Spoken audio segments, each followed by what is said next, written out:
올해는 이사도 많고요, 이동도 많고요, 문서의 변화가 되게 많으신 분이에요. 그리고 올해 새 출발하시는 시기예요. 진짜 올해 이제 47 경신생들은요, 올해를 잘 누리셔야 돼요. 이 47 대성주 대운이라고 그러거든요. 이때 귀인도 나오고 문서도 나오고요. 이때 돈도 따라붙는 운이라고 할 수 있어요. 네, 안녕하세요. 그럼 저희 또 2020년 병원년을 맞이해서 47세가 되신 우리 원숭이띠 분들 신년운세 한번 알아보려고 하는데요. 우선 이분들 사실 원숭이 떠올리시면 좀 어떤 것들 생각이 좀 나실까요? 인정이 많고 사정이 많고 어떻게 보면 좀 신경성이 있고 예민하고 또 어떻게 보면 남들이 봤을 때 되게 까칠하게 보이는 사람들, 좀 도도하게 보이는 사람들, 근데 겉과는 틀리게 속정이 많은 사람들, 그리고 일복을 많이 타신 분들이라고 볼 수가 있죠. 그래서 남자든 여자든 간에 인덕은 솔직히 없어요. 다들 하나같이 자수성가짝으로라고 볼 수가 있어요. 그러니까 내가 노력해야지만 먹을 수 있는 사람들, 그래서 조금 꽁복이 덜한 사람들이라고 볼 수가 있겠지. 그러니까 말 그대로 노력을 많이 하셔야지만 살 수 있는 사람들이라고 볼 수 있어요. 그러면 이분들에서 어떤 초년과 중년의 길을 좀 걸어오신 분들이 좀 많은 것 같아요. 외로워요. 항상 고독하고 이분들이. 그리고 어떻게 보면 남을 좋아해. 사랑하고 말 그대로 겉은 냉정하지만 좀 누구한테든지 인정이 많아서 좀 기대고 싶은 사람들이 많다고 볼 수가 있겠죠. 근데 기대고 나면 항상 덕이 없어요. 배신이 많고 인간의 주작이 많다고 할 수가 있겠죠. 말 그대로 부모 동기이신 그런 거 덕 많이 없어요. 말 그대로 자수성가자기 때문에. 그리고 일찍이 객집밥도 내가 먹어야 되는 사주고 초년이든 중년이든 나가서 사회생활을 빨리 해야 되는 사람들이에요. 그러니까 공부를 조금 많이 했으면 배움이 많았으면 되게 똑똑하신 분이거든요. 안 배웠다고 하더라도요. 촉도 빠르고 예감도 빠른 사람들이라고 볼 수가 있죠. 또 우리 같은 신의 기운들도 좀 많으신 분이에요. 그래서 예감이 많고 센스가 많고 어디다 내놔도 또 일적으로 누구한테 뒤지지 않는 사람들. 말 그대로. 그러니까 총기도 있고 지혜도 있고 똑똑하신 분들이에요. 근데 한 가지 진짜 덕이 없는 건 인덕이 없다는 거겠지. 사람 덕이. 사람덕이 없다는 뜻이 이분들이 뭐 살아가면서 초년에는 뭐 부모덕이 없다든지 그렇죠. 중년에는 뭐 배우자덕이 없다든지 그런 경우가 좀 많았던 건가요? 우리 이제 이 잔나비띠들이요, 의외로 이렇게 초년을 떠나서 중년을 떠나서 희한하게 배우자 복은 진짜 많이 없어요. 그러니까 남자들을 떠나서 남자들은 좀 객지에 나가서 부부가 조금 이렇게 이별을 하고 공망을 갖고 각자 이렇게 좀 사시는 분들이 있다고 그랬죠. 어쩔 수 없이 먹고 살아야 되니까 떨어져서. 근데 또 여자분들은 이별을 당하고 아니면 사별을 하고 좀 남편의 궁이 적다고 볼 수가 있죠. 그래서 내가 벌어야지만 먹고 살 수 있는 여성들도 되게 많다고 볼 수 있죠. 그리고 또 이분들이 어떻게 보면 인물이 좋으신 분이거든요. 그래서 여자들도 또 어떻게 보면 되게 이쁘시고 단아하신 분들이 많아요. 또 사주에 또 사람이 또 많이 딴다고 볼 수가 있죠. 이분들이. 그래서 뭐 이별을 했다든지 사별을 했다든지 해서 좀 이렇게 다른 사람들과 교제를 또 하시는 분들도 꽤 있어요. 이분들이. 근데 만나는 사람마다 덕이 안 돼. 왜냐면 이 잔나비띠들이 원숭이들이 남자의 궁이 되게 적어요. 그래서 사람을 너무 믿으면 안 돼. 근데 그냥 착한 걸 보고 내가 이 사람과 교제를 하겠다고 하면 하는 거지. 솔직히 얘기하지만 나한테 벌어다 주는 거, 날 입혀주는 거, 날 먹여주는 거, 그런 남자들은 많이 없어요. 솔직히 얘기하지만. 그러니까 항상 플러스가 있으면 마이너스가 많은 여자분들이 많죠. 그래서 여자로서는 되게 외롭다고 볼 수 있어요. 그러면 이분들 어떻게 보면 가정이 있어도 가정에서 내가 여자인데도 가장 역할까지 한다든지 많아요. 그런 분들이. 그러니까 나가서 활동해야 되고, 그리고 또 자식들한테도 헌신해야 되고, 부모로서. 그러니까 자식에 이렇게 보면 또 욕심도 되게 많으신 분들이거든요. 네. 그리고 내가 부양해야 되는 책임감을 누구보다도, 어느 부모보다도 더 갖고 사시는 분이라고 있어요. 그래서 내 가족을 꼭 지키려고 애쓰시는 분들이에요. 아빠도 그렇고, 엄마도 그렇고.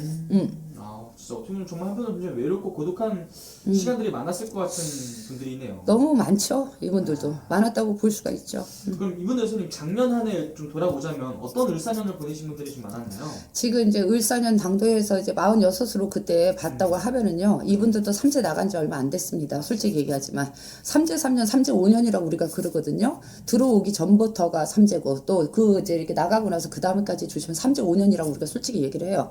근데 이분들이 46까지, 이제 을사년까지는요, 솔직히 오고 가도 못하는 격에 있었을 것 같아요. 그리고 뭐 자식이라든지 부부라든지 가정사로 좀 시끄러웠던 분들이 좀 많았다고 볼 수 있겠죠.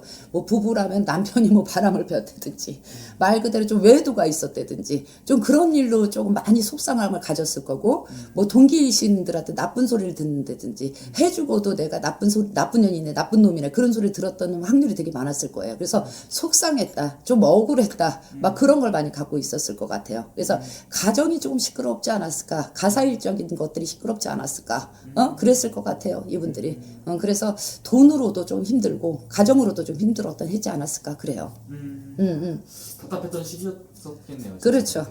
그럼 지금부터 굉장히 또 중요한 시기인 것 같은데 네네. 올 한해 이분들 좀 운기 좀 어떻게 보이실까요? 올해는 이사도 많고요, 이동도 많고요, 문서의 변화가 되게 많으신 분이에요. 그리고 올해 새 출발하시는 시기예요. 진짜 올해 이제 47 경신생들은요, 올해를 잘 누리셔야 돼요. 이 47 대성주 대운이라고 그러거든요. 이때 귀인도 나오고 문서도 나오고요. 이때 돈도 따라붙는 운이라고 할 수 있어요. 근데 이때에 또 상문살이 또 퍼지기도 한답니다. 이때 부모 몽상을 잃는다든지 가까운 사람들을 잃어버린다든지. 근데 이때 이 상문이 조금 들어버리면 이분들이 되게 힘들 수가 있는 애가 올해예요. 이분들이. 그래서 웬만하시면 상문을 잘 피해서 들어가셔야 돼요. 그래야지 자기가 올해 대성주 대운에 들었으면서 이 3, 4, 5, 6월 달에 이분들도 되게 좋으신 분들이거든요. 그리고 문서가 늦어도 6, 7월에서 7, 8월 달에 문서가 이동이 되시는 분들이 많아요. 올해 봄에는 자정하고 안정하고 솔직히 얘기하지만 큰 변동을 가지시면 안 돼요. 성주가 움직인다고 하더라도. 문서가 움직이는 거는 6월 달, 7월 달, 8월 달들이 엄청 좋습니다. 그래서 장사를 하시는 분들 아니면 문서를 내놓은 게 매매가 된다. 안 그러면 이직을 한다, 변동을 본다. 그거는 6월달, 7월달, 8월달 하반기에 들어있는 분들이에요. 그래서 그때 이동을 하시면은요, 은자리, 금자리, 뭐 돈을 손에 안 보는 거, 뭐 이사 같은 거 계획은 되게 그때 좋으시고요. 봄에 가시는 분들은요, 너무 이분들이요 또 얌전하신 것 같아도 성격이 불 같으세요. 그리고 까칠하고 깐깐하고 한번 욱할 때는 확 욱하고 성질이 그럴 때가 있거든. 그래서 한 번에 결정을 또 내리시는 분들이에요. 얌전하시는 거죠 하면서. 그러니까 3월달 4월달 수전에 변동이 들어오는 것 같은데 이때 조금 막 급하게 움직이시면 실수가 들고 손재가 될 겁니다. 운은 들어와 있지만. 그래서 3, 4월은 너희들이 넘어가거라. 그래서 5월달 6월달부터 계획하고 생각하고 그때부터 실천을 해라. 그러고 나면 6, 7, 3, 4, 5, 3, 4월 달 넘어가면 5, 6, 6, 7에서 7, 8월 달 딱 되시잖아요. 안정하시고 자정되시고 그때부터 변화 들어가실 거예요. 그럼 이분들 중에서 올 한해 좀 새로운 어떤 도전을 좀 하려고 준비하셨던 분들이 있으면은 도전 정신들이 너무 투철하죠. 이분들은. 네. 이분들은 가만히 있는 성격이 아니죠. 뭐라도 해야 되겠다는 생각을 하죠. 손끝을 놀리는 법이 없지. 발끝을 놀리는 법이 없지. 그러니까 말 그대로 항상 도역을 하려고 그러고 항상 뭔가를 하시는 분이거든요. 그리고 47에 올해 새롭게 일들이 막 퍼져요. 이분들이. 그래서 또 계속 점프를 할 거야. 계속 뛸 거야. 제자리에서 뛰는 거야. 근데 작년 재작년은 제자리 걸음이었지만 올해는 뛴 만큼 10cm를 가든 20cm를 가든 뭔가가 이제 변화가 들어오는 시기라고 볼 수가 있겠죠. 그러니까 올해는 한 만큼의 결과가 되게 좋으실 거예요. 그 대신 사람 너무 많이 믿지 말고, 알겠죠? 항상 공짜 없다고 그랬어. 그냥 나한테 갖다 주는 돈은 아무것도 없어요. 알겠죠? 그러니까 여자는 남자를 조심하세요. 그리고 남자들은 조금 말 그대로 주변을 좀 잘 돌아보셔야 돼요. 그러셔야 되는 시기예요. 그러면 이분들 태어난 월생으로 좀 본다면은 좀 몇 월생 분들이 좀 올 한해 좀 더 기대해봐도 괜찮을까요? 지금 3월달생들도 되게 좋고요. 5월생들 좋고요. 7월달생들도 좋고 11월달생들도 좋습니다. 그렇게 좋아요. 3월달생들은 이 3월생을 가지신 분들은요. 여자들은 남자 같고 남자는 여자 같은 성격들을 가지고 있어요. 그래서 이제 남자들은 이때에 막 변화가 들어오는데 생각하다가 도약이 안 될 수 있는 시기고요.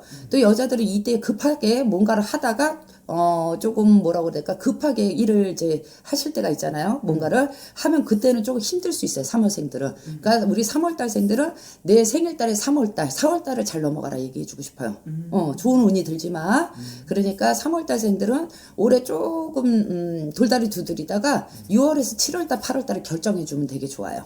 그리고 5월달생들은 올해 변동 많습니다. 그리고 올해 뭐 승진이라든지 이직이라든지 좋은 자리를 영전할 수 있는 깨가 들고요. 7월달생들은 올해 금전재수가 조금 있는 운들이고요. 또 11월달생들은 올해 뭔가를 배우겠다. 뭔가를 다시 새 직업을 갖겠다. 한다고 하면 그거 갖고 변동 보시면 좋아요.